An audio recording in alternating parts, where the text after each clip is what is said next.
Hi, welcome to Modern Marvels. This week for you we've got the P407, I believe it is, or the Tamiya Bruiser clone.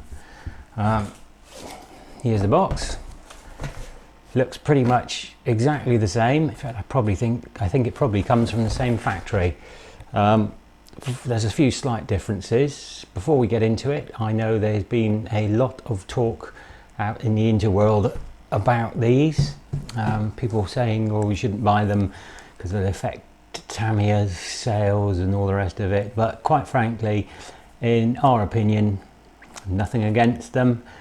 But if you're willing to have your products made as cheaply as possible in a country without copyright laws and sell them for a massive premium the rest of the world over, you've got to expect to have it copied.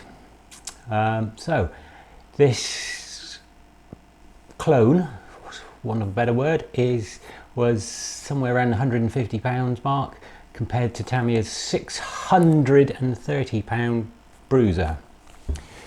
So you're seeing this for the first time, as am I, which is a neatly presented box with instruction manual and some stickers. Before we get into it too far, there's a few things to bear in mind. One is the front axle is a narrower track than the rear axle.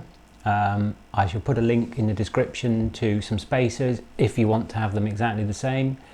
And if you need to change the wheels, you will need the Tamiya 4-piece Beadlock rims, because there's a very odd fixing on this kit. Exactly the same as the Tamiya, but doesn't take a standard hex nut.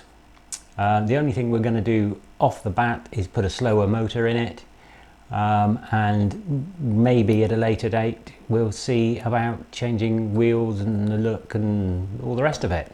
So what do you get for your fraction of the money of the Tamiya version?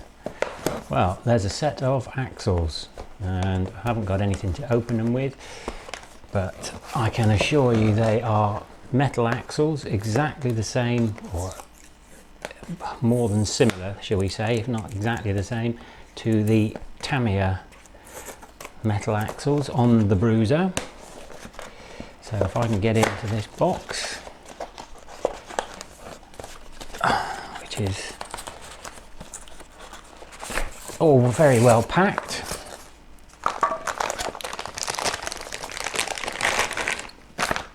One, that's obviously the front, the steering axle, one metal axle with bearings by the look of it. It does look to have bearings in there, just have a... It's very difficult to see, don't quote me on that, so we'll leave that to one side. Front and rear axles. What else we've got? Right, one gearbox assembly. Now, as I've said, we will put a slower motor in because we don't want to be herring around in top gear at silly speeds. It does give you the gear ratios. First gear is 4-wheel drive and 1 to 54.6. 2-wheel drive medium is 1 to 40.49, and 2-wheel drive high is 1 to 27.92. And there it is, one pre-assembled gearbox, all ready with motor attached. So we'll tuck that one away for a moment. And here's a big one, which doesn't want to come out easily, which is a good sign because it's very well packed. There's the chassis, all metal again, pretty much pre-made, ready to go. Just get that out of the way. And metal parts box with steering tie rods, remote tie rods, metal drive shafts, all the screws, grease and everything else that's required.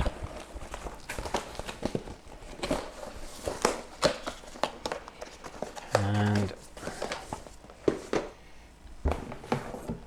a set of wheels. Let's see if these are made up or do you have to put anything together here. Now you can buy this kit ready to run with radio for not much more money, but I really don't see the point in that, you know. We're modelers, put it together ourselves.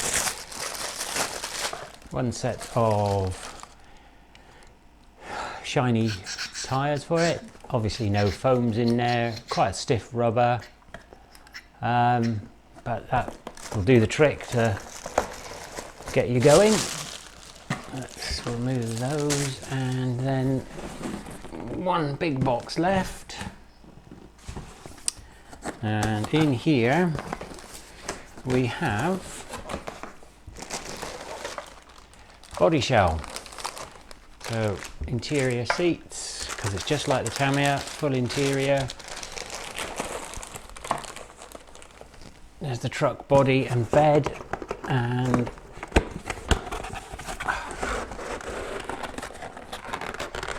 then if I can get it out, yeah, another body, another box in here with bumpers, weatherproof box, that odd chrome thing that's supposed to go in there, which if I can leave off, hopefully I will. More body detailing, and a load of chrome parts. And headlight clear parts for all the headlights. So, then out of the way. Get this out of the bag. I think this body might come in a couple of different colours. I think it comes in white or black, but it's going to be resprayed anyway, and we haven't actually decided on a colour yet. So that's kind of roughly how it's going to sit, something like that. And certainly opening the box, we've got no complaints for the money. As I've mentioned, it's just over £150, and compared to that's a quarter the price of the Tamiya Bruiser. So one option for us is to spray it all blue, buy the decals for the Bruiser, and really no one would know the difference. Anyway, thanks for watching. We'll get it built up for you and out there running just to see what it's like as soon as possible. Please subscribe. See you again soon. Bye.